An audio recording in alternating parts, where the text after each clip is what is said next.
Chapter number 10 properties of matter की fill in the blanks, page number 178 पे दी हुई हैं आपको नीचे फिल इन द ब्लैंक्स का सेक्शन है। इसके आंसर्स देखते हैं ज़रा हम।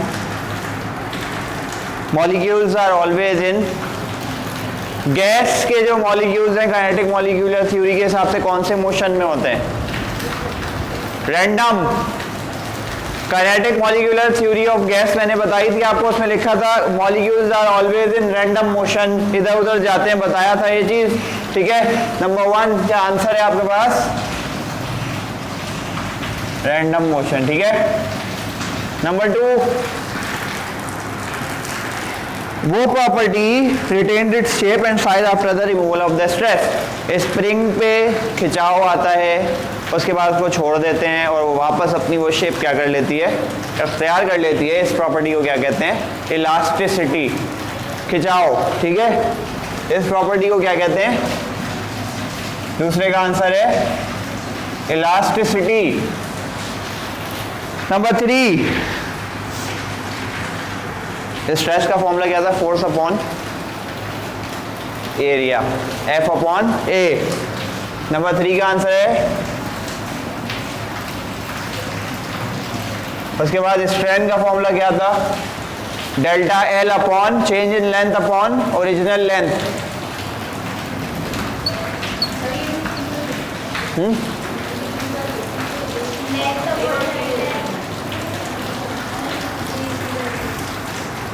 सही है, 3 का A और 3 का B है ये, सही है। नंबर 4 इलास्टिक लिमिट को हम कहते हैं मैक्सिमम स्ट्रेस। इलास्टिक लिमिट क्या होती है? वो लिमिट होती है जहां से मैक्सिमम स्ट्रेस आपका क्या हो सके, अप्लाई हो सके।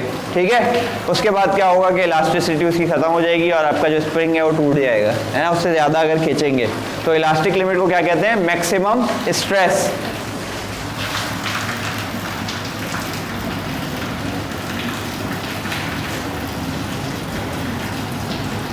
नंबर 5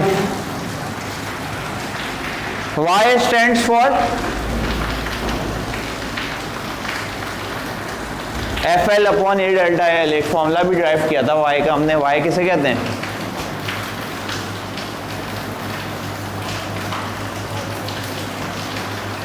Y किसे कहते हैं?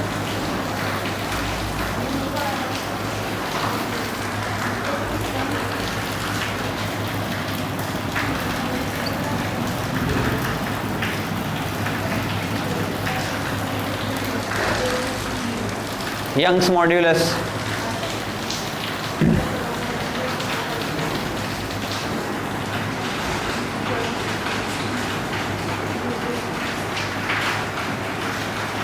Rubber is less elastic than steel.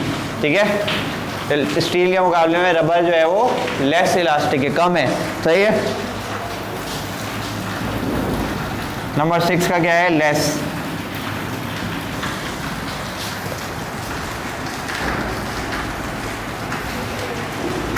Number 7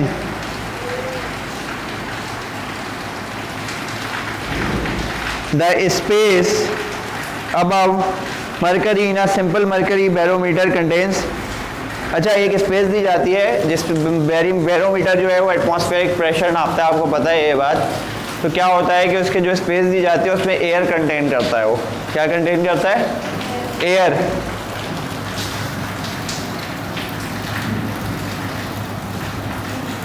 number 8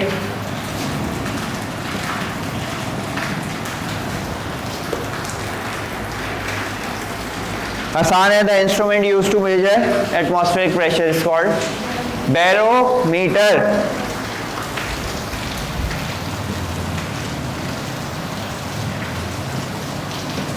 number 9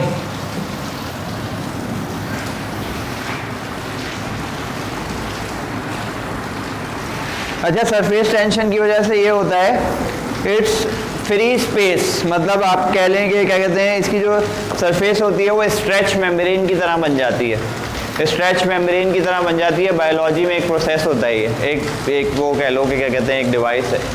device भी नहीं बल्कि कह लो क्या कहेंगे, से एक आइटम होता है। ठीक है, स्ट्रेच मेम्ब्रेन, बिल्कुल फ्लैट होता है वो, बिल्कुल फ्लैट। तो इसमें ये कहेंगे कि सरफेस टेंशन की वजह से जो सरफेस ऑफ अ लिक्विड है वो किसकी वजह से बन जाती है, स्ट्रेच्ड मेम्ब्रेन की तरह बन जाती है। सही है।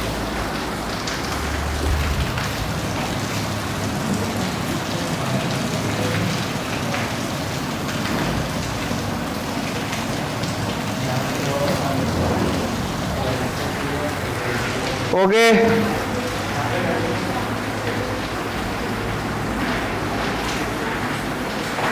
टेम्परेचर कम करते हैं विस्कोसिटी बढ़ जाती है।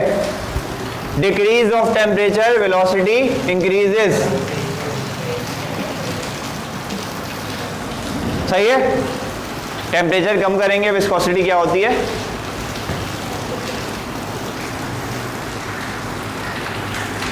इसी तरह से वेलोसिटी भी कम करेंगे तो विस्कोसिटी क्या होगी।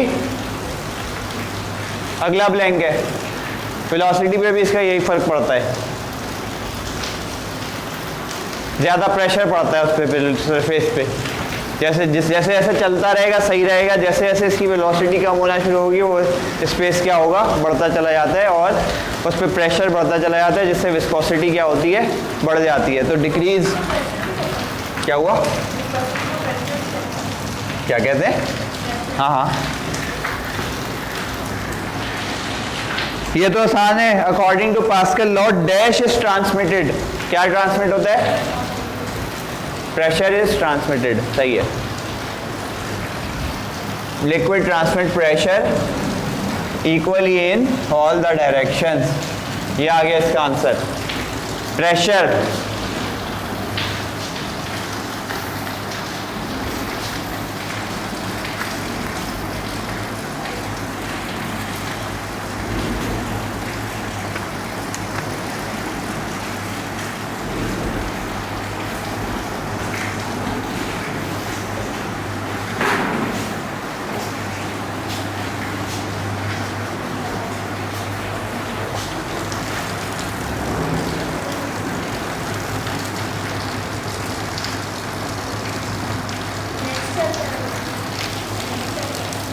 नहीं कोई नहीं।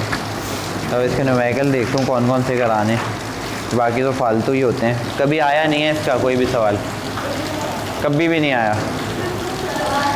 पिछले 35 ईयर उठा के देख लें, नहीं आया जब आप लोग छोटे से थे। वहाँ तो पड़ेगा ना। पेज नंबर 153 खोलिए, उसमें एग्जाम्पल नंबर 10.1 है, ये उतार लीजिए जरा। न्यूमेरिकल्स,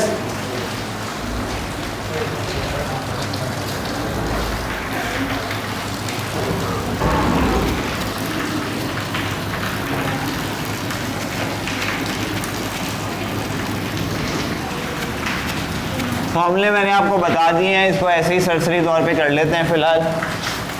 स्ट्रेस के, स्ट्रेन के, ये सारे न्यूमेरिकल्स।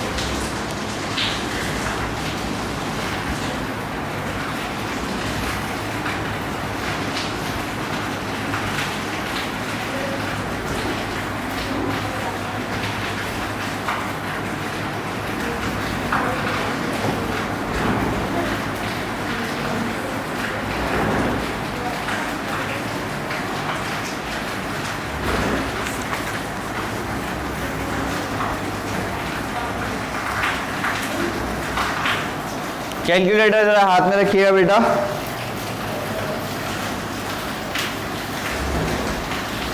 कैलकुलेटर हाथ में रखिए।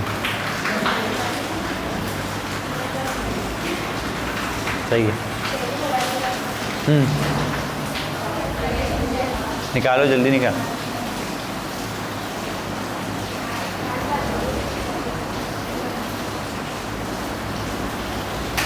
ये है ना, बस सही है।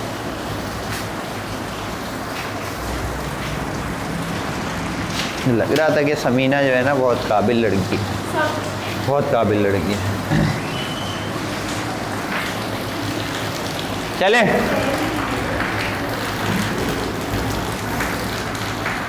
एग्जाम्पल नंबर 10.1 है हमारे पास, इसको सॉल्व करने जा रहे हैं बेटा। कराऊं?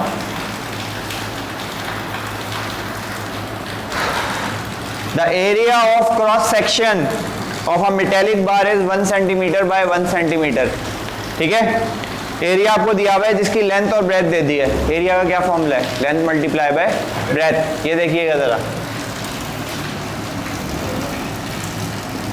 इस तरह से लिखेंगे इसे। एरिया है ये पूरा, बाय का मतलब होता है मल्टीप्लाई।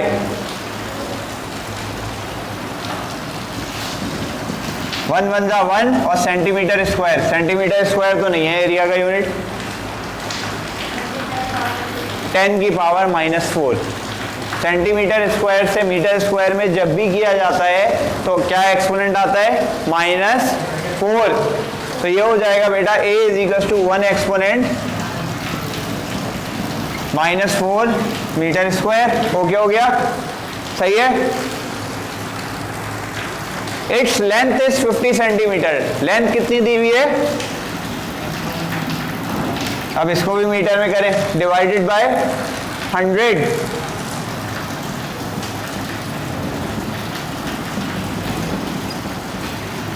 सही है।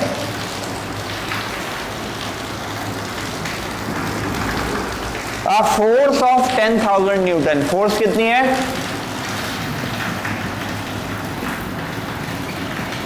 10,000 न्यूटन की फोर्स लगा दी गई इस पे।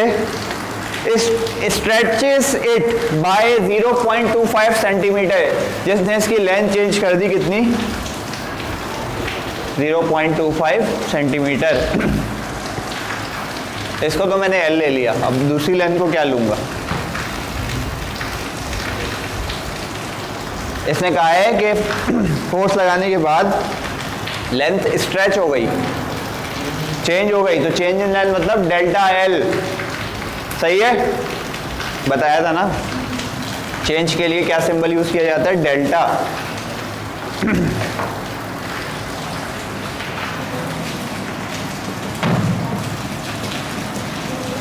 इसको भी मीटर में कीजिए, डिवाइडेड बाय ऐसे। ठीक है, find the stress and strength.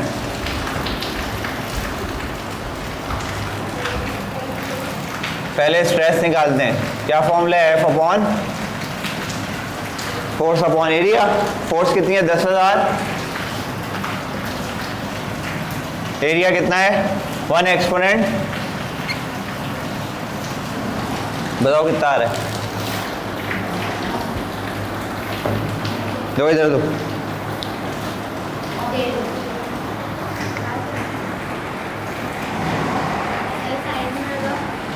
एक मिनट। 1 एक्सपोनेंट 8 न्यूटन पर मीटर स्क्वायर। ये आंसर है आपका। स्ट्रेस इज इक्वल्स टू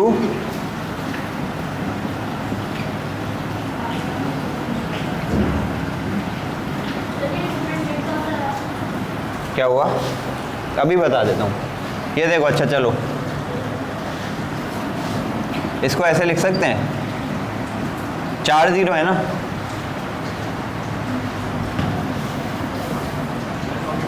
सही है। ये देखो, अब बेसिस सेम है, पावर्स क्या हो जाती हैं? सब्ट्रैक्ट 1 डिवाइड बाय 1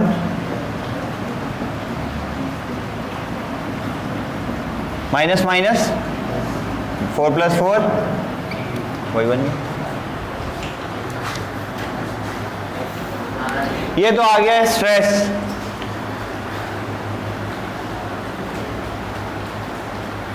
स्ट्रेन का क्या फॉर्मूला है? अभी बताया थोड़ी देर पहले, डेल्टा एल अपॉन एल। सही है, ये देखिए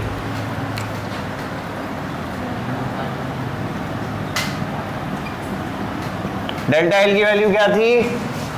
कहाँ है? ये रही ये है बेटा, ये है। और एल की क्या है हमारे पास, कहाँ है, 0.5।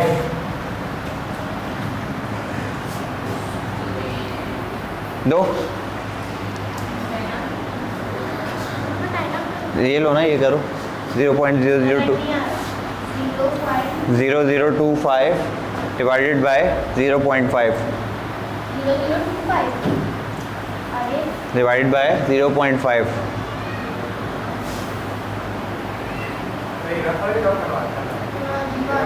नहीं नहीं, अब तो कुछ फेयर है, वो तो रफ है, ऐसे ही समझाने के लिए बता रहा था मैं। बताइए, अरे यार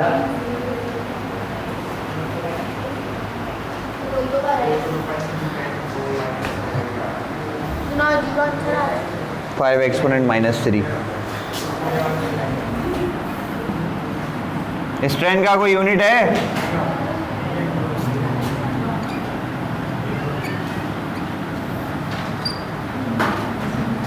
ये स्ट्रेन आ गई, सही है। कंटिन्यू करेंगे नेक्स्ट लेक्चर में इंशाल्लाह।